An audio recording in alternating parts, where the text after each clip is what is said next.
আজকে শীতটা এত ঝাঁকিয়ে পড়েছে, দুপুরবেলা সোয়েটার পরে তার উপর দিয়ে ব্ল্যাঙ্কেট নিয়ে শুয়েছি। কিছুতেই হাত পা গরম হচ্ছে না। মোজা পরে শুতে পারলে মনে হয় যেন আরেকটু স্বস্তি পেতাম। এরপর এখন বিছানা টিছানা গুছিয়ে নিয়ে চলে যাব রান্নাঘরে। ওই সন্ধ্যের ঘন্টা বেজেছে, মানে চা তো বানাতেই হবে। কফি খেতে খুব ইচ্ছে করছিল, তবে দেখলাম কফির পাউচগুলো একদম শেষ হয়ে গেছে। আবার আনতে হবে, তা না হলে কফি খাওয়া আর হবে না। তাই দুঃখ দুঃখ করে চাই করে নিলাম।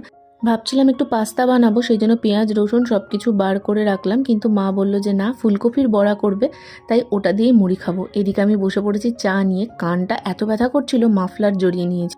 ফ্যানের সাইড দিয়ে ওই যে ফাঁকাগুলো দেখতে পাচ্ছ, ওখান দিয়ে এত প্রচণ্ড হাওয়া ঢোকে না, মনে হয় যেন ঘরের মধ্যে ঝড় উঠেছে। তাই চা খেয়ে মাথা জড়িয়ে একটু যেন প্রাণে স্বস্তি পেলাম। এরপর রেডি হয়ে গেছি। মুড়ি খাওয়াও কিন্তু মাঝখানে কমপ্লিট হয়ে গেছে। একটু বাজারে কাজ ছিল, সেই কাজগুলো কমপ্লিট করে এসে ঘর আবার আমি ঝাঁট দিচ্ছি। যতবার আমি ঝাঁট দিই ততবারই ধুলো বেরায়। কালকের জন্য একটু কাজ এগিয়ে রাখলাম, বাঁধাকপির তরকারি হবে যে কাল।